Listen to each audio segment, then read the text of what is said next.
প্রিয় দর্শক, ভারতের রাজকোটের ২৫ বছরের রোহিত নামের একটি ছেলে তার বিয়ের জন্য তার বাবার জমি বিক্রি করে আনা ৮০ লাখ টাকার মধ্য থেকে তিনি ৬০ লাখ টাকা শেয়ার মার্কেটে বিনিয়োগ করেন। ফেসবুক, ইনস্টাগ্রাম সহ বিভিন্ন সোশ্যাল মিডিয়ায় শেয়ার মার্কেটে মানুষের সফলতা দেখে দেখে রোহিত মোটিভেটেড হয়েছিলেন, কিন্তু কিছুদিনের মধ্যেই নিজের চোখের সামনে তার বিনিয়োগকৃত সকল টাকা ডুবতে দেখেন। এত বিশাল পরিমাণ টাকা নষ্ট হওয়ার ফলে তিনি পরিবারকে কি করে মুখ দেখাবেন, এই ভয়ে শেষ পর্যন্ত রোহিত আত্মহত্যা করেন। প্রিয় দর্শক, এরকম একটি ঘটনা নয়, এরকম বহু ঘটনার জন্ম দিয়েছে এই শেয়ার মার্কেট। আমি আমার ভিডিওগুলোর মাধ্যমে আপনাদেরকে শেয়ার মার্কেট সম্পর্কে সচেতন করার চেষ্টা করি, কিছুটা শেখাবার চেষ্টা করি, সবসময় চেষ্টা করি সত্য বলার। আমার উদ্দেশ্য হচ্ছে আপনারা যেন আপনাদের কষ্টার্জিত টাকা শেয়ার মার্কেটে নষ্ট না করেন, এরকম মর্মান্তিক দুর্ঘটনার মুখোমুখি না হন। প্রিয় দর্শক, আজকের ভিডিওতে আমি শেয়ার মার্কেটের একটি টপ সিক্রেট ফর্মুলা নিয়ে আলোচনা করব, যা এর আগে কেউ আপনাদের কখনোই বলেনি, কিংবা আপনারা সেই টপ সিক্রেটটি সম্পর্কে জানেন না। আর এই ফর্মুলা অনুযায়ী আপনি যদি শেয়ার মার্কেটে বিনিয়োগ করেন তাহলে আপনি নিশ্চিত লসের হাত থেকে বাঁচবেন এবং লাভবান হবেন। আপনি যদি শেয়ার মার্কেটে একেবারে নতুন হয়ে থাকেন তাহলেও এই ফর্মুলাটি ফলো করলে আপনি কিন্তু একদমই রিস্ক ফ্রি থাকতে পারবেন। প্রিয় দর্শক, তার আগে আমাদেরকে জানতে হবে আমরা কেন শেয়ার মার্কেটে বিনিয়োগ করব। দেখুন, আপনি যদি আপনার টাকা ব্যাংকে জমান তাহলে সে টাকা কিন্তু আসলে বাড়ে না, কারণ হলো ইনফ্লেশন বা মূল্যস্ফীতি। অর্থাৎ আমি যদি উদাহরণ দিয়ে আপনাকে বোঝাবার চেষ্টা করি, আজকে থেকে আপনি যদি টাকা জমানো শুরু করেন এবং প্রতি মাসে ১০,০০০ টাকা জমা করেন ব্যাংকে, তাহলে ৩ বছর পর আপনি ৩,৬০,০০০ টাকার মালিক হবেন। ৩ বছর পরে আপনি ওই ৩,৬০,০০০ টাকা হাতে পেয়ে হয়তো আনন্দিত হবেন যে আমি এতদিনে মোটামুটি ভালো পরিমাণে একটা টাকা জমাতে পেরেছি, কিন্তু বাস্তবতা হলো আপনার টাকার মেহেঙ্গিয়াত বেড়ে গেছে, অর্থাৎ মূল্যস্ফীতি বেড়ে গেছে, আপনার টাকার পারচেজিং পাওয়ার কমে গেছে। সেহেতু আপনি ৩,৬০,০০০ টাকা জমালেও কিন্তু আপনার টাকার মান কিন্তু একই রকম নেই, বরং কমেছে। সুতরাং ব্যাংকে টাকা সেভিংস করা ইজ এ ব্যাড আইডিয়া। তাহলে আমাদের বিকল্প কি থাকে? আমরা আমাদের টাকা দিয়ে কি করব?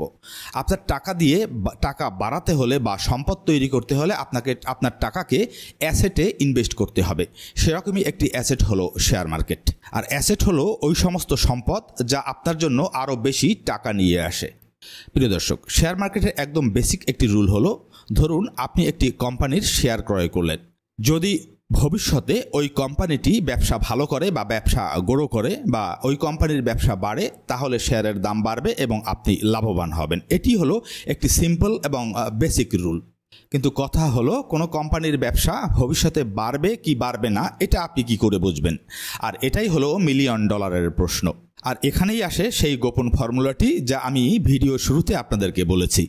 প্রিয় দর্শক, আপনি নিশ্চয়ই ওয়ারেন বাফেটের নামও শুনেছেন। শেয়ার মার্কেট থেকে পৃথিবীতে সবচেয়ে বেশি যদি কেউ লাভবান হয়ে থাকেন তিনি হলেন ওয়ারেন বাফেট, এবং শেয়ার মার্কেটে ইনভেস্টমেন্টের ক্ষেত্রে তিনি একজন কিংবদন্তি।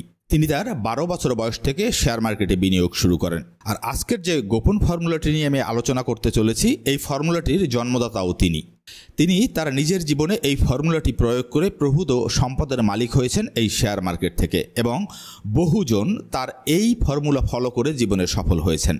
আর এই সহজ সরল ফর্মুলাটি হলো, আপনি শেয়ার মার্কেটে বিনিয়োগ করার আগে ভালো করে খেয়াল করবেন আপনি আপনার নিজের ঘরে দৈনন্দিন প্রয়োজনে কি কি জিনিসপত্র ব্যবহার করেন, কিংবা আপনার আত্মীয় স্বজন বা পাড়া প্রতিবেশীর মধ্যে একটু জরিপ চালিয়ে দেখবেন যে তাদের ঘরে দৈনন্দিন এমন কি কি জিনিস ব্যবহার করে যা নিয়মিত তাদের প্রয়োজন হয়। প্রিয় দর্শক, আমি কিছু উদাহরণ দিচ্ছি, কিন্তু মনে রাখবেন আমি কোনো শেয়ারের প্রমোট করছি না কিংবা আপনাকে মোটিভেট করছি না এই শেয়ার কেনার জন্য। আমি যদি বাংলাদেশের উদাহরণ দিই তাহলে 3টি কোম্পানির উদাহরণ দিলে আপনি সহজে বুঝতে পারবেন। একটি হলো স্কয়ার ফার্মা, একটি হলো বিএটিবিসি, একটি হলো অলিম্পিক। আপনি খেয়াল করে দেখবেন স্কয়ার ফার্মার ঔষধ আমরা কিন্তু প্রায় সকল ঘরেই স্কয়ার ফার্মার ঔষধ ব্যবহার করা হয়। আবার বিএটিবিসির কথা যদি বলি, অর্থাৎ ব্রিটিশ আমেরিকান টোবাকো, আপনি দেখবেন এদের সিগারেটগুলো, ব্যানসন সিগারেট, গোল্ড লিফ সিগারেট, এগুলো কিন্তু হরহামেশা মার্কেটে বিক্রি হয় এবং প্রতিদিন কাস্টমাররা এগুলো ক্রয় করে থাকেন। আবার আপনি যদি অলিম্পিকের কথা ধরেন, যেমন লেক্সাস বিস্কিট সহ তাদের অনেক জনপ্রিয় বিস্কিট আছে। এরকম বহু কোম্পানি আছে যে কোম্পানিগুলোর প্রোডাক্ট কিন্তু আমরা নিয়মিত প্রতিদিন আমাদের ঘরে ব্যবহার করি এবং অধিকাংশ মানুষ এই পণ্যগুলো ব্যবহার করে। এবার আমি যদি ভারতের উদাহরণ দিই, tata, Cadbury, Domino, Jio, Reliance, এদের প্রোডাক্টগুলো কিন্তু ভারতের ঘরে ঘরে ব্যবহৃত হয়। তাহলে আপনাকে কি করতে হবে? আপনাকে এরকম প্রতিদিন আপনি ঘরে ব্যবহার করেন বা অধিকাংশ জনগণ এদের পণ্য ব্যবহার করে নিয়মিত, এরকম 5টি কোম্পানিকে আপনাকে সিলেক্ট করতে হবে। এই 5টি কোম্পানি সিলেক্ট করার ক্ষেত্রে আপনাকে 2টি ক্রাইটেরিয়া বিবেচনা করতে হবে। প্রথমত দেখবেন এই কোম্পানিগুলো পাবলিক লিমিটেড কোম্পানি কিনা, দ্বিতীয়ত এই কোম্পানিগুলোর শেয়ার মার্কেটে নিবন্ধন আছে কিনা। এই 2টি ক্রাইটেরিয়ার ভিত্তিতে আপনি 5টি কোম্পানি সিলেক্ট করবেন। এরপর আপনাকে যেটা করতে হবে, ওই 5টি কোম্পানির মধ্য থেকে বা ওই 5টি কোম্পানিরই আপনার কিছু ফান্ডামেন্টাল অ্যানালাইসিস করতে হবে। আপনার কোনো জটিল অ্যানালাইসিস করতে হবে না, আপনাকে কিছু ডেটা কালেকশন করতে হবে। যেমন ওই কোম্পানির লোন আছে কিনা, লোনের পরিমাণ কেমন। যদি লোন বেশি থাকে তাহলে সে কোম্পানিটি অ্যাভয়েড করাই সবচেয়ে বেশি ভালো। দ্বিতীয়ত আপনাকে খেয়াল রাখতে হবে কোম্পানিটি নিয়মিত ডিভিডেন্ড দেয় কিনা, অর্থাৎ এর ডিভিডেন্ড হিস্টোরিটা কেমন এবং ধারাবাহিকভাবে সে পর্যাপ্ত ডিভিডেন্ড দিচ্ছে কিনা। তৃতীয়ত এই কোম্পানিটির ইপিএস কত, অর্থাৎ আর্নিং পার শেয়ার কত, রেশিও কত। এরপরে এই কোম্পানিটির পিই রেশিও কত। এরকম সামান্য কিছু ফান্ডামেন্টাল অ্যানালাইসিস আপনাকে করতে হবে। আপনাকে গভীর কোনো ফান্ডামেন্টাল অ্যানালাইসিসে যাওয়ার প্রয়োজন নেই। আপনি যখন দেখবেন যে কোম্পানিটির ঋণের পরিমাণ খুবই কম বা একদমই নেই, কোম্পানিটি নিয়মিত ডিভিডেন্ড দেয়, কোম্পানিটির পিই রেশিও ভালো, ইপিএস ভালো, তখন আপনি নিশ্চিন্তে এই 5টি কোম্পানিকে সিলেক্ট করতে পারেন। এভাবে যখন আপনি 5টি কোম্পানিকে সিলেক্ট করবেন তখন আপনি চোখ বুজে এই 5টি কোম্পানিতে আপনার বিনিয়োগ শুরু করতে পারেন। প্রিয় দর্শক, আমি কিন্তু একটি বিষয় আপনাদেরকে সতর্ক করে দিচ্ছি, আমি কিন্তু এখানে আপনাদের ট্রেডিং সম্পর্কে বলছি না। আমি কিন্তু যে থিওরিটি বলছি সেটি হচ্ছে দীর্ঘমেয়াদী ইনভেস্টমেন্টের কথা, অর্থাৎ আপনি এই থিওরিটি শুধুমাত্র দীর্ঘমেয়াদী ইনভেস্টমেন্টের পরিকল্পনা করেই অ্যাপ্লাই করতে পারবেন। ট্রেডিংয়ের ক্ষেত্রে কিন্তু এই থিওরিটি অ্যাপ্লাই করা যাবে না। ট্রেডিং এবং ইনভেস্টমেন্টের মধ্যে পার্থক্য কী তা নিয়ে কিন্তু আমার এই চ্যানেলে ভিডিও দেওয়া আছে, আপনারা চাইলে সেই ভিডিওগুলো দেখতে পারেন। প্রিয় দর্শক, এই ফর্মুলাটি, এই সিম্পল ফর্মুলাটি অনুসরণ করে আপনি যদি শেয়ার মার্কেটে বিনিয়োগ করেন, আমি আপনাকে গ্যারান্টি দিয়ে বলতে পারি আপনি শেয়ার মার্কেটে বড় ধরনের লসের হাত থেকে বেঁচে যাবেন এবং দীর্ঘমেয়াদে আপনি অবশ্যই লাভবান হবেন। প্রিয় দর্শক, আশা করি আজকের ভিডিওটি আপনাদের উপকারে এসেছে।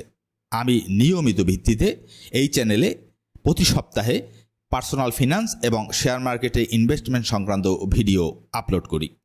আমি চাই আপনাদেরকে ফিনান্সিয়াল এডুকেশন দিতে, যাতে করে আপনারা ফিনান্সিয়ালি ফ্রি হতে পারেন। প্রিয় দর্শক, ভিডিওটি ভালো লাগলে আমার একটি অনুরোধ হলো লাইক, কমেন্ট এবং শেয়ার করে সাথে থাকুন। দেখা হবে নতুন কোনো ভিডিওতে। সে পর্যন্ত ভালো থাকবেন। ধন্যবাদ।